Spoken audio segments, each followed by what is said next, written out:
and the other is to bolster our faith.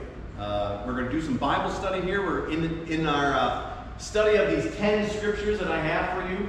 We're going to look at them, and we're going to learn little techniques to get more out of the Bible, and I think you'll enjoy what you hear.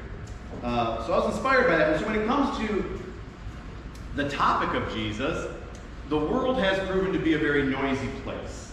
We have, of course, the internet with information streaming all the time, and there's these little, titles of stories that are meant to grab your attention.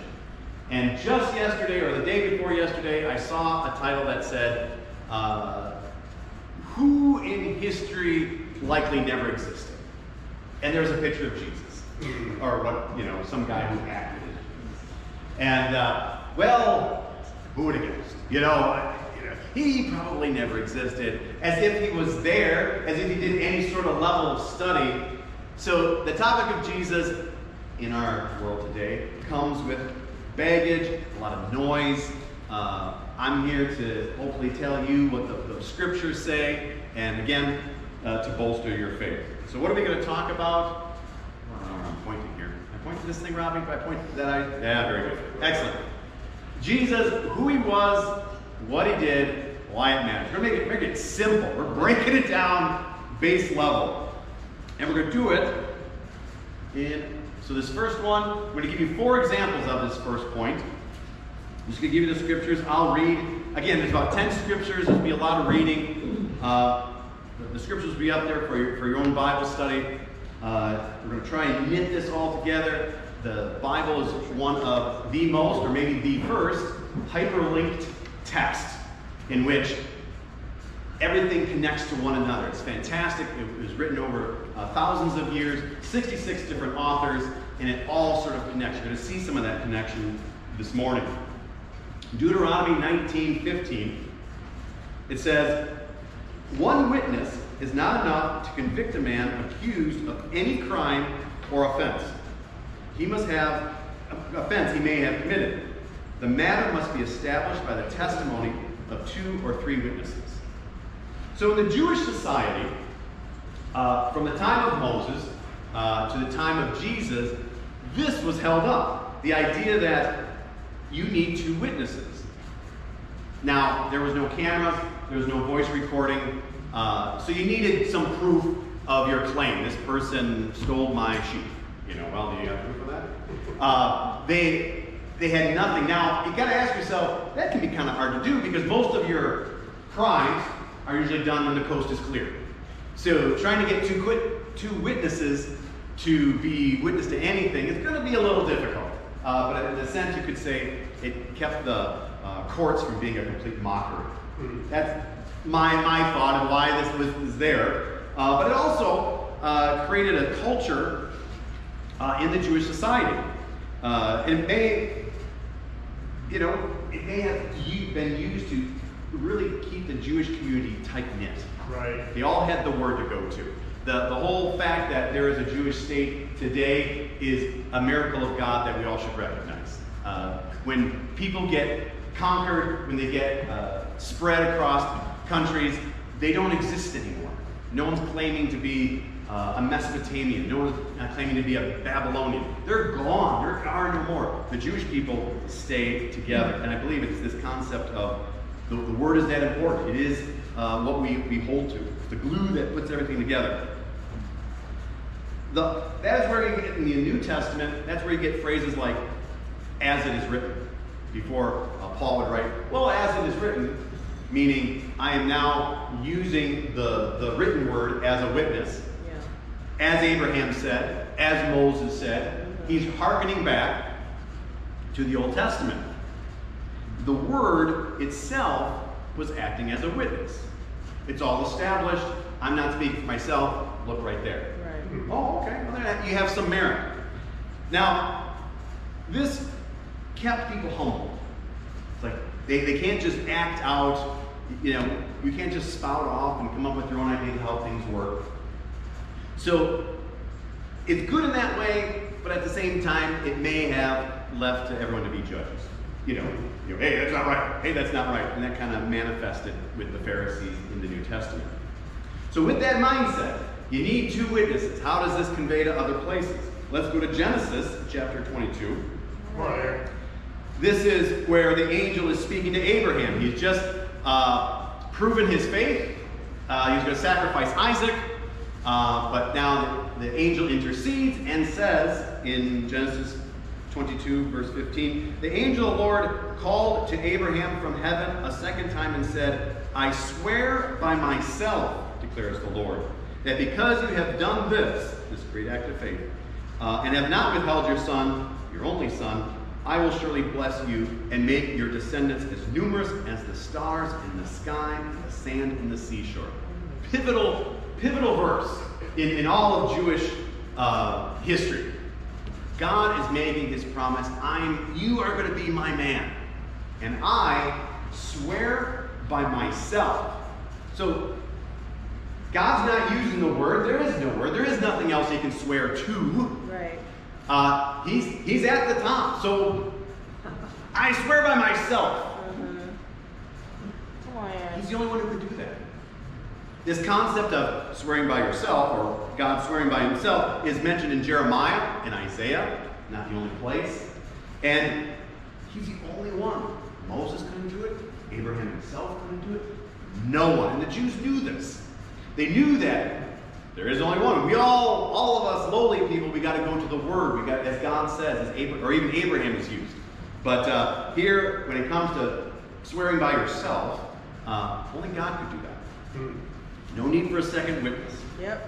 All right, that's the Old Testament. You got a flavor for the Jewish thinking? Excellent. All right. I didn't wait for a response, but I'm assuming. You good. All right, excellent. Let's go to Matthew 6. Come on, Eric. We're sort of in the middle of the Sermon on the Mount. And Jesus in the middle, he's talking about the righteous life. The Sermon on the Mount, of course, is a wonderful cornerstone of Jesus establishing this new kingdom. And he says in verse 1, be careful not to do your acts of righteousness before men, to be seen by them. For if you do, you will have no reward for your Father in heaven. So when you give to the needy, do not announce it with trumpets, as the hypocrites do in the synagogues and on the streets, to be honored by men. I tell you the truth, they have received the reward in full. But when you give to the needy, do not let your left hand know what your right hand is doing, so that your giving may be in secret. Then your Father, who sees what is done in secret, will reward you. Verse 5, and when you pray, do not be like the hypocrites, for they love to pray standing in the synagogue and in the streets, to be seen by men. I tell you the truth, they have received the reward in full. But when you pray, go into a room, close the door, pray to your Father who is unseen. Then when your Father who sees what is done in secret will reward you. We're going to skip over to 16. When you fast, do not look somber as the hypocrites do, for they disfigure their faces to show men that they are fasting. I tell you the truth, they have received their reward in full. There's a lot of parallelisms here, a lot of repetitions. And a good Bible student will see repetitions in similar verses and similar phrases. And Jesus' Sermon on the Mount is a wonder. It is a manifesto of sorts. And you got to be able to key on the key phrases. And they're there for some reason. And they're repeated for the basic reason of they're important. I said it once. I said it twice. I'll say it again. The idea of what is being repeated here, you could probably pick it out. The one I'm going to focus in on is, I tell you the truth. The King James Version, if you read that when you were a kid, it said, verily, verily, I say unto you. Whoever remember that? Verily, verily. No one's read King James in a while, I guess. Oh, I read it. I'll remember it.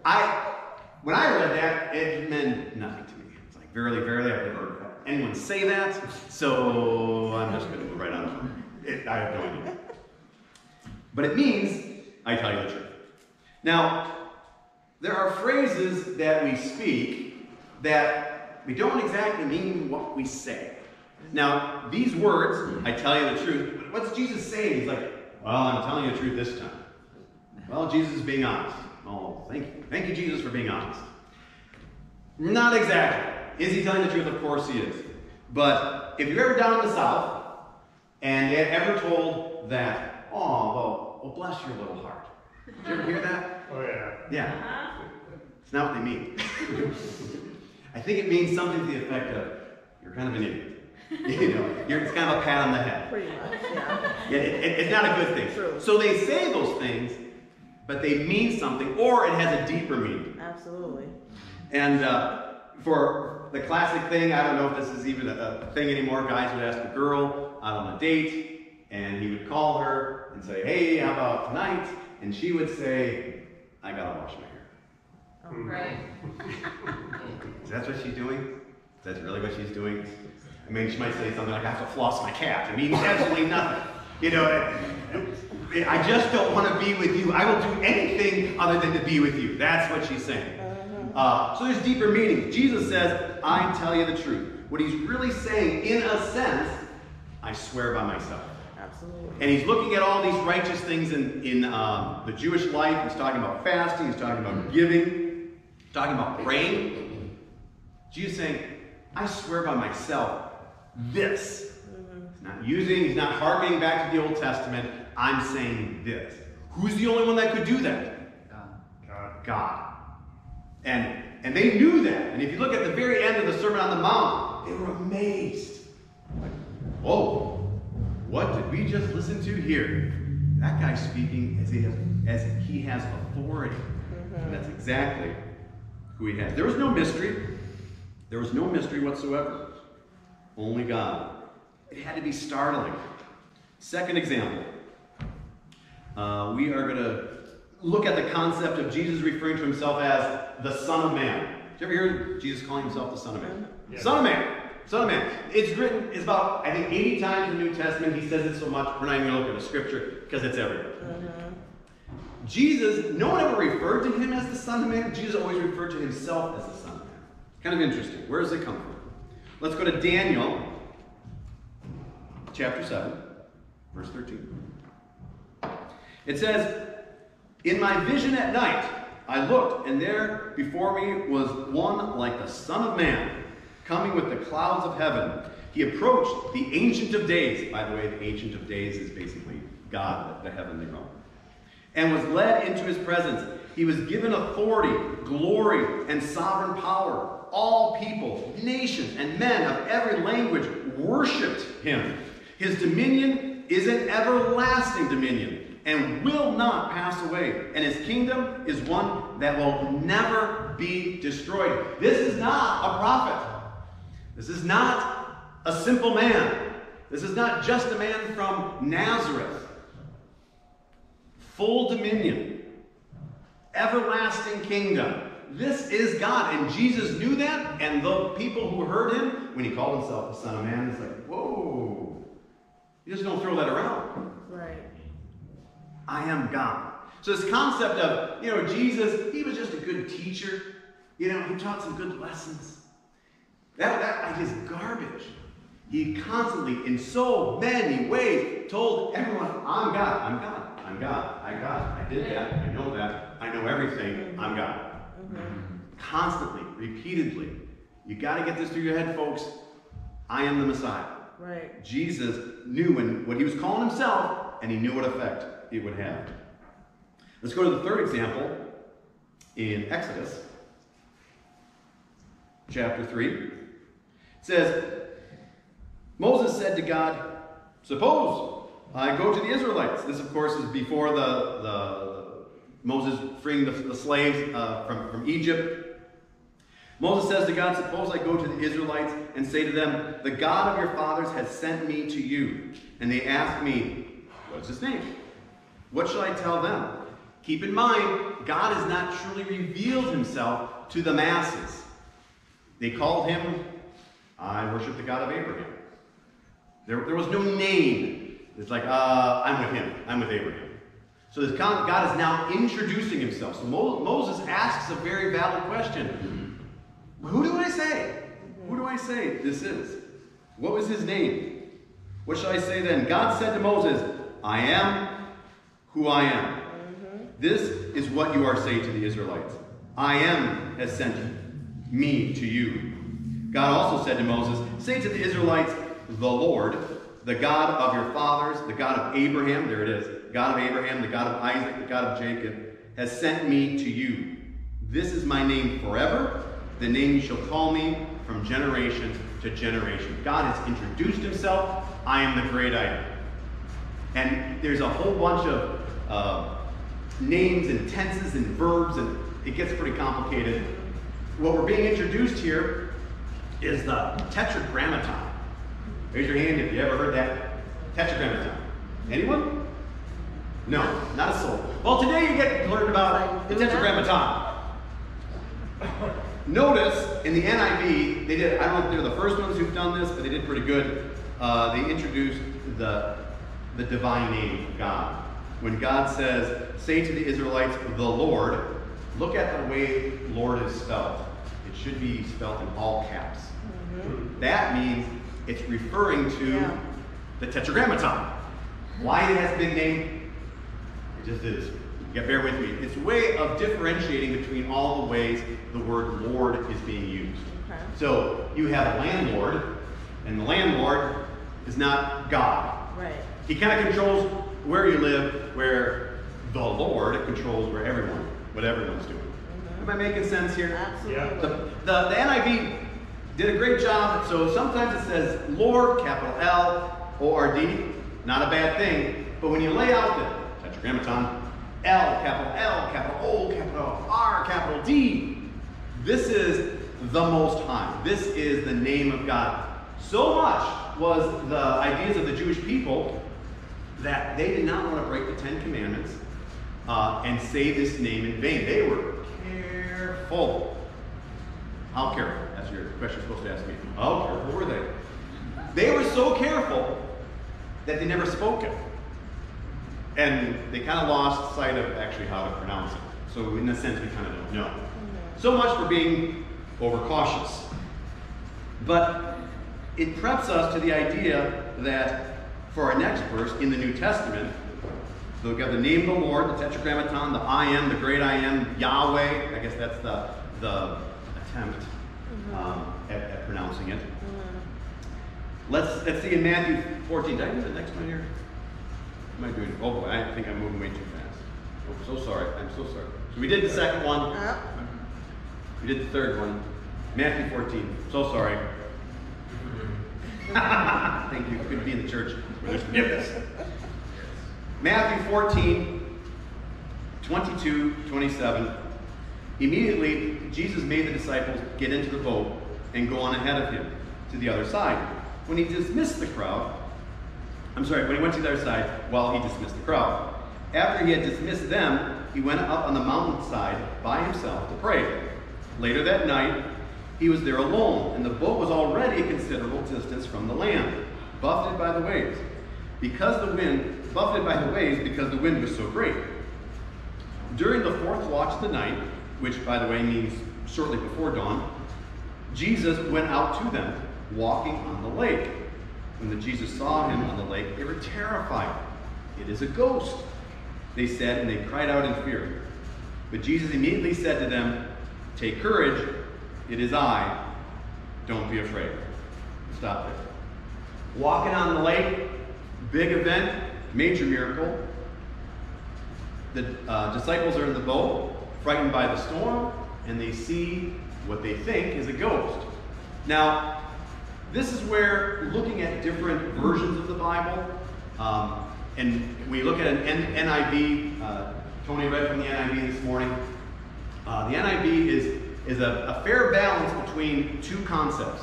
One is paraphrased, and the other one is word for word. There are Bibles out there that are word for word, and they care nothing about the English language, all about accuracy of word for word. You can read that, it's going to be difficult, but you're getting the real deal. Because obviously the languages are built differently. I'm not a big language guy, but I do know that English has a way of saying things. There's the big red barn. Yeah. The big red barn is how the English speak.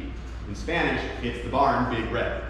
Because they flip things around and it gets kind of confusing. In Hebrew, I have no idea. So it gets confusing. So So how do you get this crazy combination of words, word for word analogy, to something that we can understand, or at least someone of different education levels? NIV says, well, we're going to take concepts. We're going to take what's read, we're going to use the scholars, and we're going to put into sentences which you can probably understand better. Pretty fair. There's a number of Bibles out there. NIV, Holman Christian Standard. These are good, right down the middle type of Bibles. But then you got these other ones where you really go off and you have truly paraphrased. Those are going to be Bibles like The Message or The Good News. And they take a lot of freedom. Not saying they're bad, but understand what you're reading. Absolutely. NIV, again, Holman Christian Standard. They have a good balance. ESV, another one, it's a little more for word, a little more difficult to read. So you got to read these different Bibles to understand what's being said. If you go for a word, did Jesus say, "It is I, don't be afraid"? Open up your Greek to Hebrew Bible. He did not say that. He said, "I am." So he walks on the lake. Said, "Oh no, I'm God." Right. What'd you expect?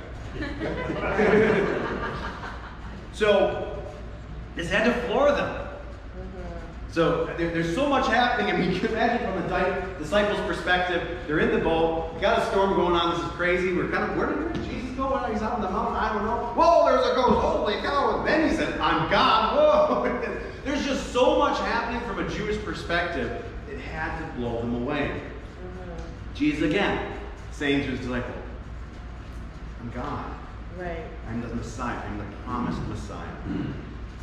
All right, Aaron. All right, 4-4. Last 4-4.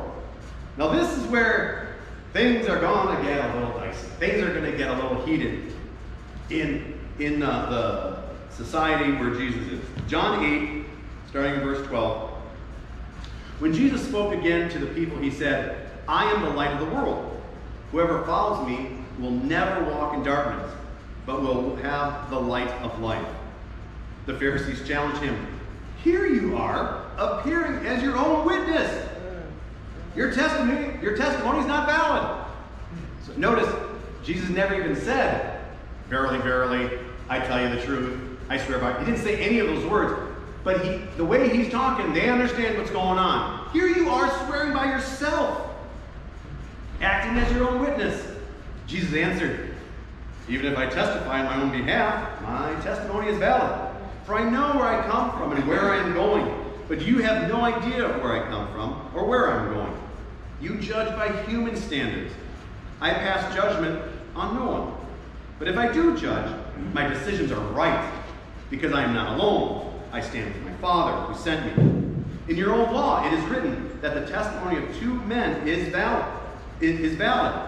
I am one who testifies for myself. My other witness is the Father who sent me." Then they asked him, "Where is your father?" Probably thinking, "Where's Joseph?" "You do not know me or my Father," Jesus replied. "If you knew me, you would know my Father also." He spoke these words while teaching in the temple courts near the place where the offerings were put. No one seized him, and his hour had not yet come. Now we're going to jump to John 48. The Jews answered him, "Aren't we right in saying that you are a Samaritan and demon-possessed? Aren't you about the most worthless piece of humanity that we can even describe? Aren't you some peasant from Nazareth?" "I'm not demon-possessed," Jesus said, "but I honor my Father, and you dishonor me. I'm not seeking glory for myself, but there is one who seeks it, and he is the judge. I tell you the truth. I swear by myself. Whoever obeys my word will never see death." At this, the Jews exclaimed, "Now we know you are demon-possessed. Abraham died, and so did the prophets. Yet you say that if anyone keeps your word, he will never taste death. Are you greater than our father Abraham? He died, and so did the prophets. Who do you think you are, you insane person? Jesus replied, if I glorify myself, my glory means nothing. My Father, whom you claim is your God, is the one who glorifies me. Though you do not know him, I know him. If I said I did not, I'd be a liar, like you. But I do know him, and I keep his word. Your father Abraham rejoiced as though at the thought of seeing my day.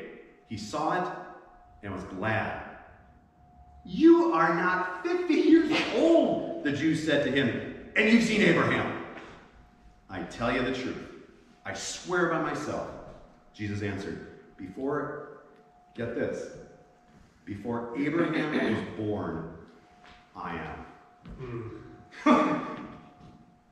I would not be surprised if someone failed. You got to be careful. You did not just say that. At this, they picked up stones. I mean, at stones. Yeah. But Jesus hid himself, slipping away through the temple grounds. Mm-hmm. Jesus knew what he was doing. Mm-hmm. He knew he was riling them up. I mean, if you imagine these instances, it would be like you getting invited to a joint session of Congress, Washington, D.C. Yeah. You got everyone's there. You got the Supreme Court, you got all the Congress, you got Senate, and they're all there to see you, giving you the honor. And you step up to the podium and you say, you guys don't know anything. You don't know what the Bill of Rights stands for. I doubt if anyone you knows the U.S. Constitution. And by the way, that law degree you have is worthless. It's going to rile people up. Mm-hmm. Jesus knew what he was doing. The Jews are thinking, you guys are insane. Jesus, you're insane. No. I know what I'm doing. I swear by myself. I am God. Mm-hmm. So that's establishing who Jesus was. We've answered that question. Jesus knew who he was. He told people time and time again, I am God, I am Messiah. What he did is our second point. All right, Aaron. John 20, what did Jesus do? Starting in verse 10. Then the disciples went back to their homes, but Mary stood outside the tomb crying. As she wept, she bent over to look into the tomb and saw two angels in white seated where Jesus' body had been, one at the head, the other at the foot. They asked her, Woman, why are you crying? They have taken my Lord away, she said, and I don't know where they put him. At this, she turned around and saw Jesus standing there, but she didn't realize that it was Jesus. He asked her, Woman, why are you crying? Who is it you are looking for? Thinking it was the gardener, she said, Sir, if you have carried him away, tell me where you have put him, and I will get him.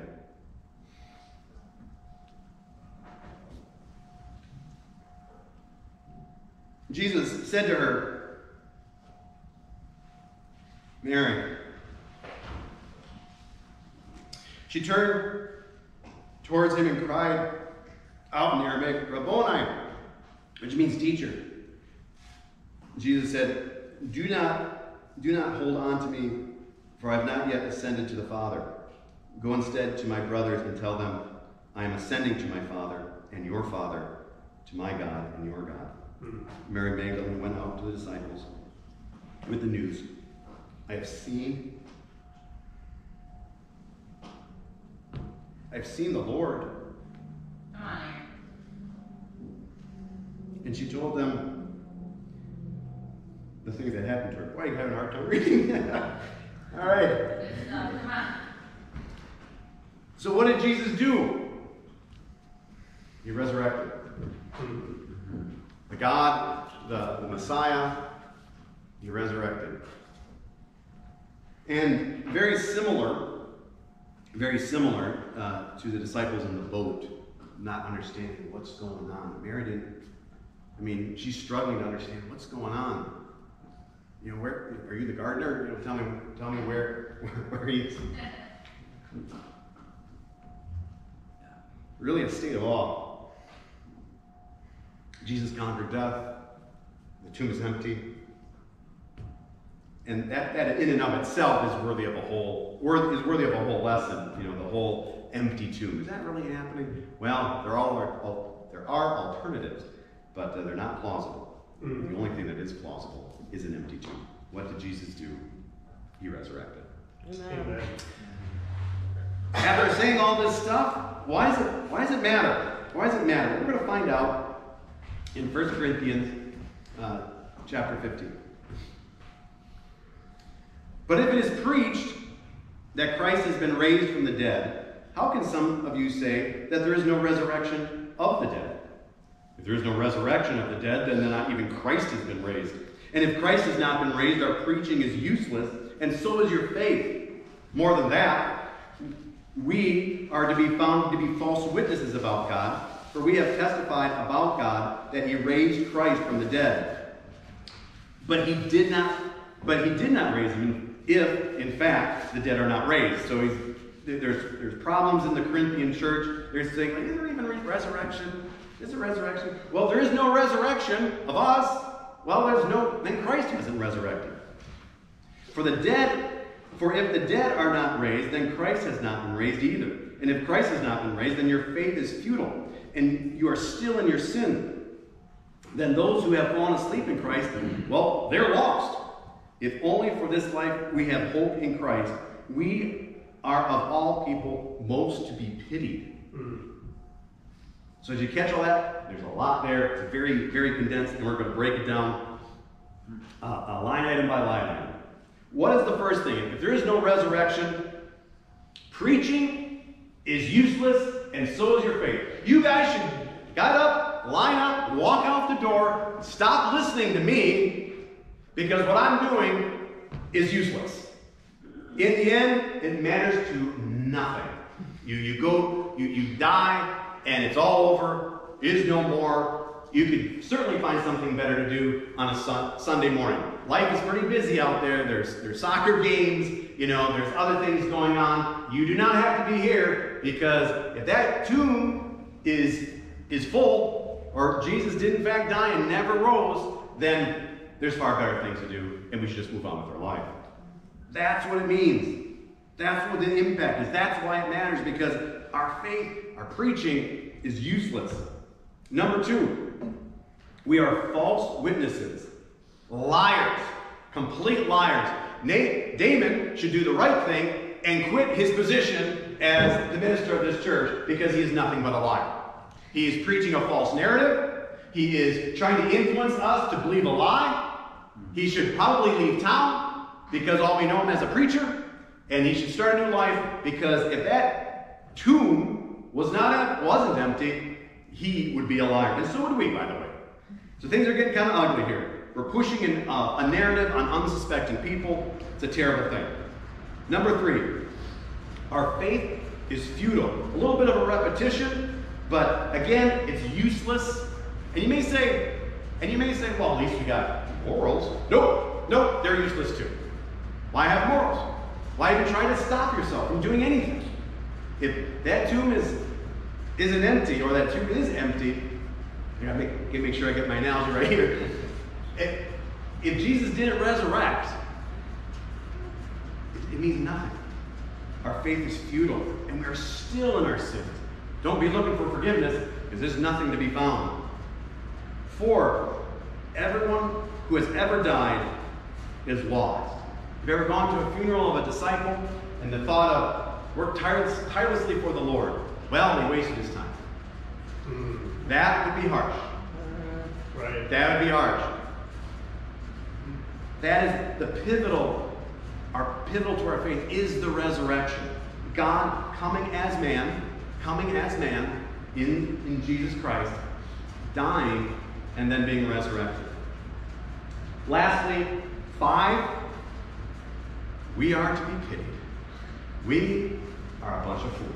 It's kind of like those people who take movies a little too far. Darth Vader, and they make a religion out of Star Wars or something like that. Walk around in crazy robes and masks and stuff. We're kind of on that level. That's what it's really all about. We're not Loch Ness Monster, Bigfoot stuff. Yeah, that's the group we suddenly get into when when we buy into the idea, or they buy into, other people buy into the idea that Jesus never resurrected. There was no resurrection. You guys are more like Bigfoot followers. You're to be pitied. But the opposite, which is where we are, the tomb is empty. Our preaching is useful. Our words mean something. The go teams that go out twice a week, or you in your own faith at work, at school, wherever you go, it's useful. It's doing good things. That tomb is empty. We are not liars. On the contrary, we are truth proclaimers. We're the ones who have the truth. Our faith is not futile, rather it's productive. The life of those that choose to follow Christ are far better than any other life. They handle hardship far better. They have a community far superior to anything that comes from a bowling league or an ultimate frisbee thing going on Saturday morning at 8 o'clock. It means nothing. I'm sorry. It means everything. It's solid. The lifestyle is bolstering. People are powerful when they come in contact with the resurrected Christ. The opposite of everyone died who's lost. No. They've moved on to the new life. The life beyond. There is life after death. Are we to be pitied? No. We are to be followed. As we follow Christ, people need to follow us. Provided we're doing it with a sincere heart and the idea that we're not doing it for our own gain.